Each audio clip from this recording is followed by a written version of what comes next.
What if I tell you that in life there are no coincidences? There are only carefully orchestrated events. Because the more I learn, the more I listen, the more I talk to other people, I realize everything comes full circle. Yes, everything comes full circle. I just finished interviewing a distinguished surgeon tonight, and two events from his life indicate to me that everything comes full circle. The conversations that you have, the discussions that you have with your friends, the people that you meet on your way up or down in life, the things that they tell you, all of these very often come back full circle. I know you may be wondering, but who are you? All right.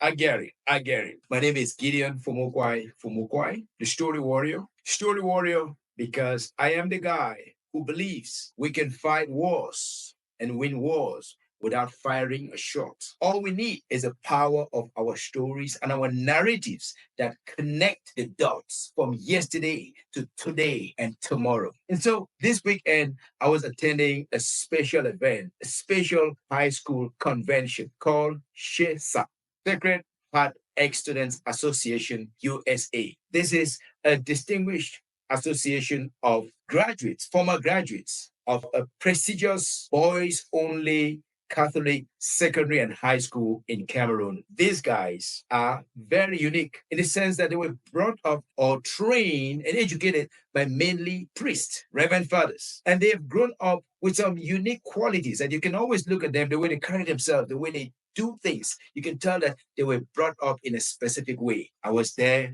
attending this event. It was packed, and they were doing some unique things. They were able to recite their school anthem.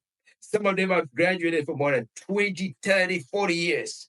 But the way they still conduct themselves, their humility, the way that they bonded together, the way that they moved, the way that they had conversations, they were funny, they were hysterical, they were engaging, they were quirky, they were silly, they were all the facets of human life. But more importantly, they were poetic and prophetic. And may I dare to say, they provided a lot of meaning and insight. But there I was, snake my way in because I did not go through that school. I found my way to the back of the room, thanks to my friend Ben Collins. I sat somewhere in the back with his dad, Dr. Asongwe. I was sipping a little mixture of something. I dare not talk about that here. I was sipping something. Sipping. Yeah, I was sipping something. I don't want to call it a mixture. And somewhere after about an hour of being there, I walked up to go fill up my glass. And then guess boom, I ran into one guy. He's a medical doctor based in Alabama. Then I saw another guy. There were like three of them. One is a pharmacist, one is a doctor, one is they all kinds of fields, professionals. And they stood up and they were literally bowing to me. I was the one supposed to bow to them. They were bowing to me. But then I remember these are unique guys. These are some very, very unique guys. Then one of them, Jude, he was holding a camera. Jude Kijem, to be more precise. He was holding a camera and he was busy. Then he joined us. We took pictures. We're patting each on the back. We're talking and talking. And then it came to a moment when one of the gentlemen asked me, did you know that Dr. XX, that's not his name, is co-partner in my business? I'm like, really? I never thought about that. Is that why you're sitting together? He said, yes. But to cut a long story short, somewhere along the line, those guys said something that gave me chills. Oh, yes. I mean, chills. If a black guy could blush, you would have seen me blush Saturday night. They said, hey, Gideon, do you remember the day you came to our school somewhere in 1997? I said, sure. He said, do you remember what you told us about hard work and success and education? I said, I don't remember what I said. He said, but do you remember they gave us a motivational speech? I said, sure. And then they said, you know what? One of them is a medical doctor in Alabama. He said, Gideon, until that day, I did not know what I wanted to do with my life. That day when you spoke, that's when I started telling myself, I want to become an MD. And today, that guy is an MD. As he finished speaking, the other guy started saying something very similar. He said, when you came to our school, it's like you set us free. You said something to us that we could not fully encapsulate,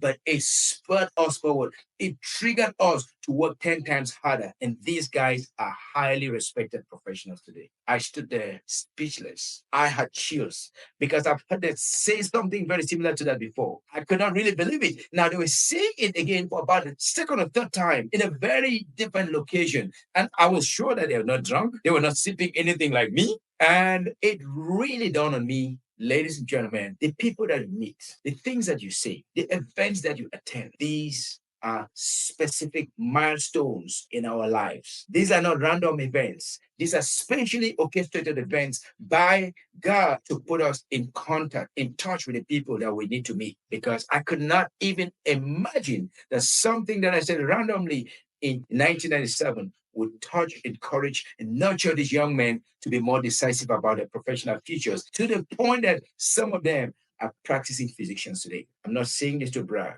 I'm saying this to mean I was deeply touched and encouraged to come here and share with you that beware of the people that you meet, beware of the things that you say, beware of those you meet at the junctions, those you meet on your way down, those you meet on your way up, those you meet anywhere in life, because you never know when your paths would cross again. There are no random events, there are no accidents. There are only carefully orchestrated events by the master, because the master knows who needs what. And so to top it off, I said to those guys, so since you guys remember what I said in 1997, what did I say?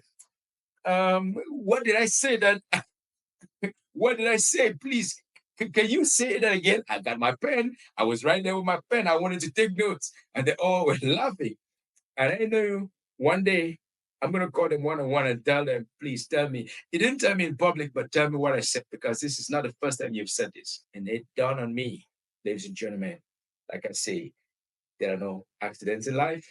There are only carefully orchestrated events by the master. Beware, wherever you go, whatever you do, the master is watching. Someone is watching. Someone is listening. And tomorrow, things may come full circle.